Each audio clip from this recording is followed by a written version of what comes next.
2395 റേഞ്ചിൽ ചന്ദേരി സിൽക്ക് ഫാബ്രിക്കിൽ എംബ്രോയ്ഡറി ചെയ്തിട്ടുള്ള സൽവാർ നല്ല ഹാൻഡ് എംബ്രോയ്ഡറി ആയിട്ടാണ് വന്നിരിക്കുന്നത്. നല്ല ഭംഗിയായിട്ട് വരുന്ന പാറ്റേൺ ആണ്. നമുക്ക് നല്ലൊരു ഒലിവ് ഗ്രീൻ ടോൺ വരുന്നുണ്ട്. യോക്ക് പോർഷനിൽ നമുക്ക് നെക്കൊക്കെ സെറ്റ് ചെയ്തിട്ട് അതിലൊക്കെ ഫുള്ളായിട്ടും ഹാൻഡ് എംബ്രോയ്ഡറി ആണ് ചെയ്തേക്കുന്നത്. ഇതൊരു ഡാർക്ക് ഒനിയൻ ടോണിലേക്കാണ് വരുന്നത്. പിന്നെ നമുക്കൊരു ലാവൻഡർ ടോണും കൂടെ വരുന്നുണ്ട്. പെയർ ചെയ്തിരിക്കുന്ന സാൻഡൂൺ സിൽക്കിൻ്റെ ബോട്ടവും ചന്ദേരിയുടെ തന്നെ ദുപ്പട്ടയാണ്. മൂന്നിൻ്റെ കളക്ഷൻ നമുക്ക് ഓരോന്നായിട്ട് കണ്ടുവെക്കാം. ഫസ്റ്റ് പാറ്റേൺ നമുക്ക് ഇങ്ങനെയാണ് വന്നേക്കുന്നത്. നല്ലൊരു ഡാർക്ക് ഒണിയനും ലാവൻഡറും കൂടെ മിക്സ് ചെയ്ത് വരുന്ന ഷെയ്ഡാണ്. ഫ്രണ്ട് പോർഷൻ ഫുള്ളായിട്ട് നമുക്ക് എംബ്രോയ്ഡറി ചെയ്തേക്കുവാണ്. ഒരു വീവിങ് പാറ്റേണിലായിട്ട് ഒരു ജൂട്ടും കൂടെ മിക്സ് ചെയ്ത് വരും. ജൂട്ട് ഫാബ്രിക്കും കൂടെ മിക്സ് ചെയ്ത് വരുന്നുണ്ട്. ഇതിൽ ടോപ്പിൻ്റെ പാറ്റേൺ ഇങ്ങനെ വരും. ദുപ്പട്ട വരുമ്പോൾ സെയിം ഫാബ്രിക് തന്നെ ഒരു ജൂട്ടും ചന്തേരിയും കൂടെ മിക്സ് ചെയ്ത് 4 സൈഡിൽ നമുക്ക് ബോർഡർ വരുന്നുണ്ട്.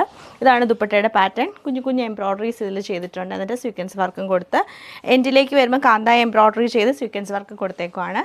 ബോട്ടം പ്ലെയിൻ ആയിട്ടുള്ള സാൻഡൂൺ സിൽക്കിൻ്റെ ബോട്ടമാണ് പെയർ ചെയ്തേക്ക്. സെയിം പാറ്റേൺ നല്ല ഭംഗിയായിട്ടുള്ള ഒലിവ് ഗ്രീൻ ടോണിലാണ് ഈ സെറ്റ് നമുക്ക് വരുന്നത്. നല്ല ഡാർക്ക് ഒണിയൻ ടോണിലാണ് ഈ സെറ്റ് വന്നേക്കുന്നത്.